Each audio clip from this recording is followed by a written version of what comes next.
the conduct of the Zimbabwe Defense Forces after the elections is going to be guided by the constitution of the land. I think that is clear enough. Maybe because we can't go over the constitution here and now, but we are going to be guided by the constitution. What the constitution prescribes that we do is what we are going to follow.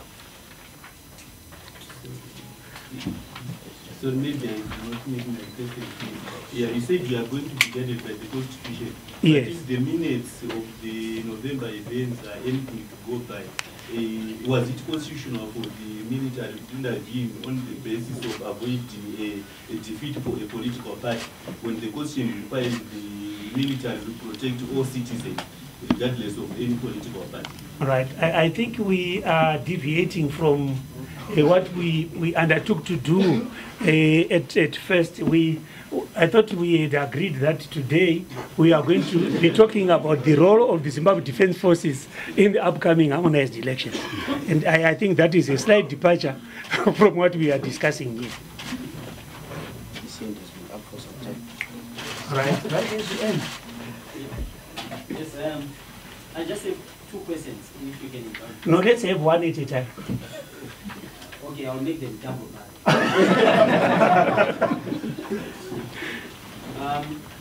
Firstly, the question relates to the president's security. Is the military happy with the presidential guard being rendered to the president? And I want to ask you, I know you've responded to this question. I think it just going by what Everson is saying, that you did request respect the constitution in November, and we can't really expect you to respect the constitution on July 30 if is the command element willing and able to salute Chamisa if he wins?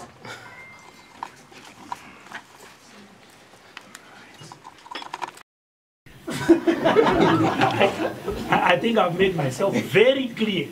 It was the same question that was asked by the lady here.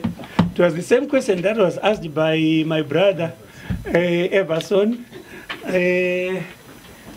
Right, and yeah, I don't think it's necessary for me to repeat the response.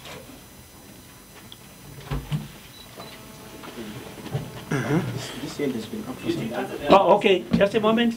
Oh, yeah, you are too close. This is where we are. All right. That's money from slide. Just a moment. Sorry, you want your second question? Yes. Okay. One question. Yeah.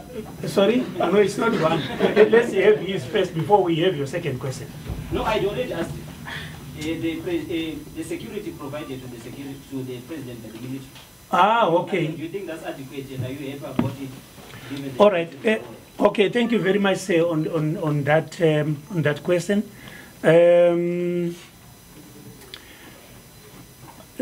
Normally, when such incidents take place, that calls for obviously a review of the security arrangements with a view to improving them. So that exactly is going to be done.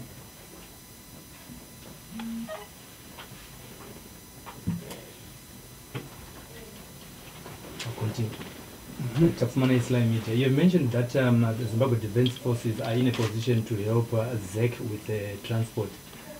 Doesn't that aid to the suspicions that the public are helping, that you are participating or somehow you are aligned to ZEC by providing them transport in a crucial time like this, where there are already some suspicions of Army assisting the ruling party in the election? The Zimbabwe Defense Forces has its secondary role: military assistance to civil ministries, military assistance to civil power, military assistance to civil communities. As our, that's part of our roles. We have primary roles and secondary roles. So whenever a department is in need of assistance from the Zimbabwe Defense Forces, where it feels its resources or otherwise are inadequate. We are allowed through our mandate to assist those other departments. And ZEC, like all other departments, if they appeal for assistance, we are readily available to assist. In situations like this, in order to protect the image of the Zimbabwe Defense Forces, are you not in a position to say, so that we remain clear that we are not participating in favoring any political party, can't you be assisted by any other organs in the country within the election period, so that army is not seen to be carrying ballot boxes from and to the polling stations? Well, I thought military, our secondary roles are meant to assist the normal functions of the government. And if those are viewed otherwise, then whoever is viewing them otherwise, I think it's up to them. It's up to them.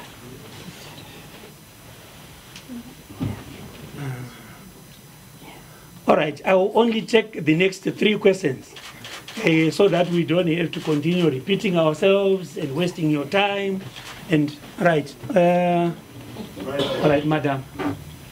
Thank you very much. My name is Sophia Mapranga. I'm a freelance journalist. I wanted you to clarify, you've mentioned that you'll be assisting in the transport and during the elections. Does this mean that for the postal votes for the soldiers, you're also going to be transporting the ballot yourselves, or you're going to leave the mandate to ZEC?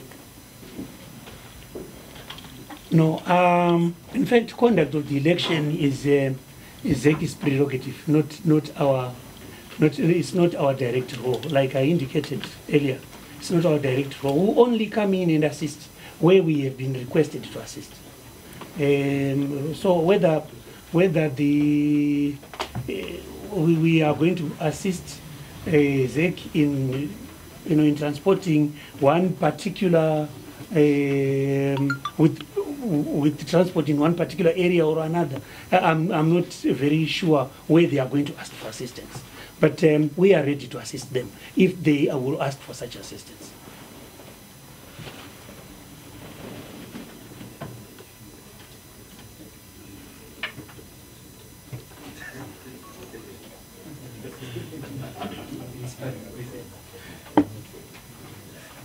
All right. Thank you.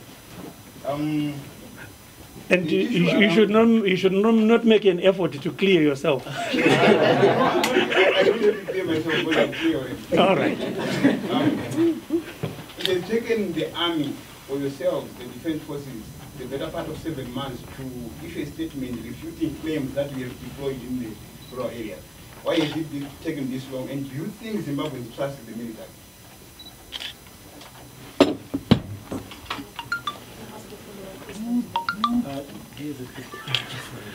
Let me attend to that one. I think we agreed that we are going to attend to one question at a time.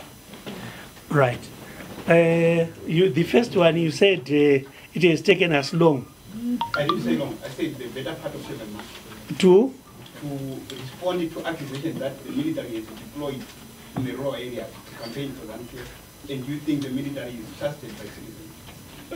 In the spirit of my brief, or my address, my earlier brief, I indicated that we want a relationship where if there is any report to be made against the Zimbabwe Defense Forces, we expect members of the media first to check with us. Had members of the media checked with us, they could have received the responses as and when they wanted to write their reports. They would have, yeah. So the question of saying it has taken us long to, we don't have to wait. We don't have to accuse each other before we report. We should do clear with each other before we report. So we should have communicated, you and me. We should have reported. We should have communicated before you wrote your report. So that way, we could have, at least cleared most of these issues in good time. So this is why we are making an appeal to you now that whenever you have issues to do with the Zimbabwe Defense Forces, please check with us, clear with us, so that you get immediate responses. So you don't think your credibility is in question if you take 7 months to respond to issues like you've deployed? Well, those are individual views. But if we are engaged and in fact, we have got a rule. We are supposed to respond to media queries in 4 days. In 4 days. Yeah, we are supposed to respond to media queries in 4 days. If we fail, then you can blame us. And in this case, we did not fail because we were not consulted. Okay, thank you very much. In the context of our recent history and the current period we are in, should members of the media feel threatened by the concerns you have raised? The last time the media raised, the army raised concerns, there was quite a lot of activities. Well, does any member of the media here feel threatened? Are we feeling threatened here? No, not really. I thought we are here because we don't feel threatened. I don't know, maybe I might be wrong. In fact, we are making an appeal. In fact, we are talking to you so that we are able to work together better in future.